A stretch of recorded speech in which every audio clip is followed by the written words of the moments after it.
Hi everyone, my name is Caitlin. I'm an interpreter of naturals with the Lake Metro Parks, and today in our video, we're gonna learn about winter tree ID.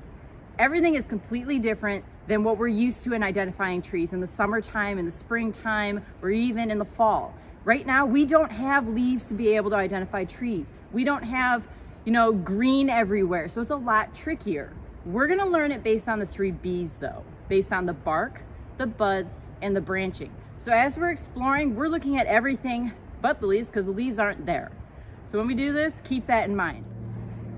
So utilizing one of the 3 B's, meaning bark, we're gonna be able to identify 3 of the trees that are currently around me. I see a Tupelo tree, a bitternut hickory tree, and I also have a chestnut oak that is in the distance. Based on that, we're gonna learn how to identify them.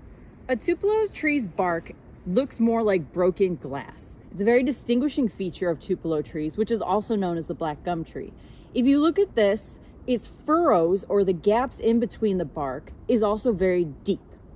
But if we went over to the chestnut oak tree, which kind of looks similar, the chestnut oak has deeper furrows but longer pieces. It's not as broken.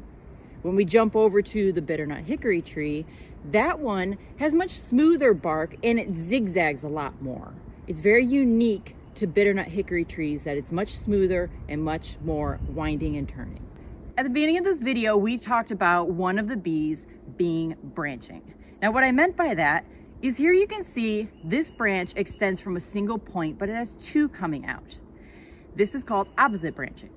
If we go here and we look, you've got a branch, you go up, you got a branch, and you keep doing that back and forth. That's called alternate branching.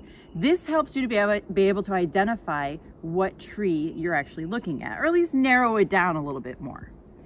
Now, if we go back to the opposite branching here, I know this is a maple tree based on many different factors, but also because maple trees have opposite branching. Not many trees do. If you go off of the acronym of MAD horse, maple tree, ash tree, you've got the dogwood trees, and then you also have the horse chestnut tree. If you group it into alternate versus opposite, it kind of narrows it down and helps you out a little bit.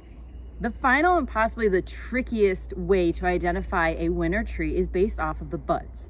Now here we have a beech tree, which has a very long and slender bud to it. It's almost like a very fine paintbrush. Now, some trees have red buds, some are very small, some are very big and they're sticky. It just depends on the type of tree. Some people are really good at identifying by buds, but it's not easy. Now that you know the 3 B's of buds, bark, and branching, I hope this helps you on your next winter tree ID hike. Thank you for listening in on this video, and I hope to see you around.